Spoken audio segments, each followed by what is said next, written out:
বন্ধুরে আমার, আপনারে আমারে মৃত্যুর পরে কেন আম পাতা জাম পাতা দিয়া গোসল করাই না কেন জানুনি রে বন্ধু?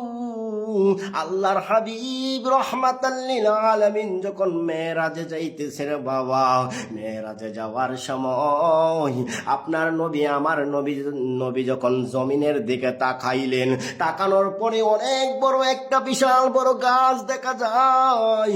গাছটার নিচে কে জানে দাঁড়ায় আছে, আবার নিচের মধ্যে কি জানে পড়তেছে। এটা আবার হাতের মধ্যে নিয়া নিয়া আবার এমন ভাবে কইরা কইরা তাকায়া তাকায়া দেখতেছে। আপনার নবী আমার নবীজি জিব্রাইল আলাইহিস সালামকে ডাক দিয়া কই, ও জিব্রাইল, আমি যখন নবী নিচের দিকে যখন তাকাইলাম, জমিনের মধ্যে কে জানে একটা গাছের নিচে দাঁড়ানোর অবস্থা আবার দেখলাম কি জানে হাতের মধ্যে নিয়া নিয়া আবার এরকম এরকম করে তাকায়া তাকায়া দেখতেছে। জিব্রাইল আলাইহিস সালাম ডাক দিয়া কই, ইয়া রাসূলুল্লাহ, নবী গো, এই লোকটারে কি আপনি চিনেননি? এই লোকটা হইল কে জানেননি গো নবী? আপনার নবী আমার নবীরে ডাক দিয়া কই, ও মায়ার নবী গো, এটা হলো এমন একজন আরজাইল, সন্তানের কাছ থেকে বাবারে উঠায় আনে, বাবার কাছ থেকে আবার মাকে উঠায় আনে, আবার মার কাছ থেকে ছেলে সন্তানরে উঠায় আনে। এর নাম হইল আরজাইল। ইয়া রাসূলুল্লাহ, নবী গো, আপনি যে দেখলেন এই গাছটার নাম হইল বড়ই গাছ। এই গাছটার মধ্যে পাতাগুলি যখন শুকায়া শুকায়া মাটির জমিনের মধ্যে যখন পড়ে যায়, আরজাইল আলাইহিস সালাম এই পাতাটা হাতের মধ্যে উঠায়।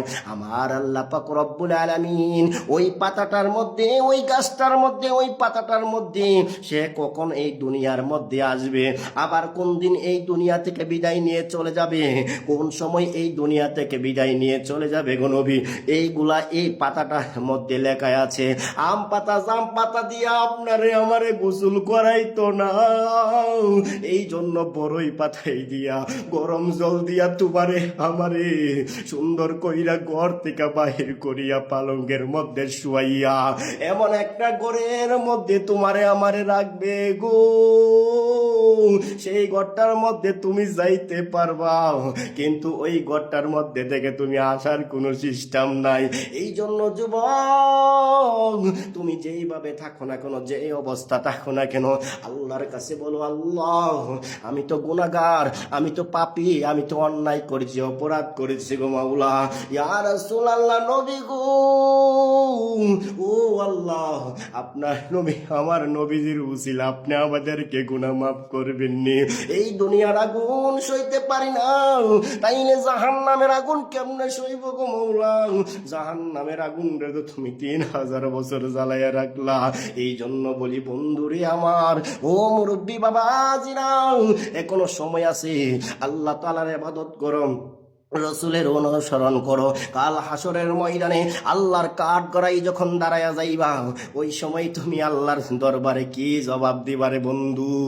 নামাজ পড়ো, রোজা রাখো, কোরআন তেলাওয়াত করো, হজ করো, যাকাত দাও। মানুষের মনে কষ্ট দিয়া কথা বইল না, বাবা মার মনে কষ্ট দিয়া দুঃখ দিয়া কথা বইল না।